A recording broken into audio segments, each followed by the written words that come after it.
পূর্তির দেবী, যে অন্তহীন স্বর্ণ ও খাদ্যশস্যের প্রতীক, এবং এই পৃথিবী হচ্ছে দেবীর গর্ভ। দেবীর গর্ভ থেকে 16 কোটি দেবদেবীর জন্ম হয়েছিল, কিন্তু দেবী সবচেয়ে বেশি ভালোবাসতেন তার প্রথম সন্তানকে, যার নাম হলো হস্তর। কিন্তু আজকে যে কোনো বেদ অথবা পুরাণে খুঁজে নিন, হস্তরের নাম পাবেন না। এর পিছনে রয়েছে একটি গভীর রহস্য। চলুন জেনে নিই এই রহস্যটি কি। মহারাষ্ট্রে তুম্বাড নামে একটি ছোট গ্রাম ছিল।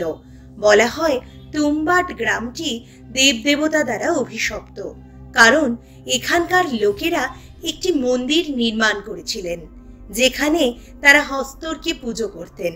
হস্তর খুবই লোভী ছিলেন। সে দেবীর সমস্ত স্বর্ণ কেড়ে নিয়েছিল এবং হস্তর সব খাদ্যশস্য দখল করতে চেয়েছিল। তখনই সব দেবদেবতারা হস্তরের উপরে আক্রমণ করেন।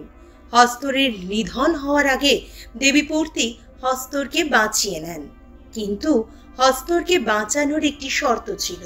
শর্তটি ছিল যে কেউ হস্তরকে পুজো করবে না, আর কোনো বেদ অথবা পুরাণে এর নাম উল্লেখ থাকবে না। তাই আজ কোনো পুরাণেই তার নামের উল্লেখ নেই। বহু যুগ পেরিয়ে যায়, হস্তর তার মায়ের গর্ভেই শুয়ে থাকে। কিন্তু একদিন তুম্বাড গ্রামের পূর্বপুরুষরা হস্তরের স্মৃতিতে একটি মন্দির তৈরি করে ফেলেন।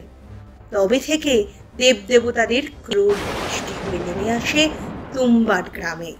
কিন্তু হস্তর তার মন্দির দেখে এতটাই প্রসন্ন হন যে সে তার সব স্বর্ণ মন্দিরকে দান করে দেন।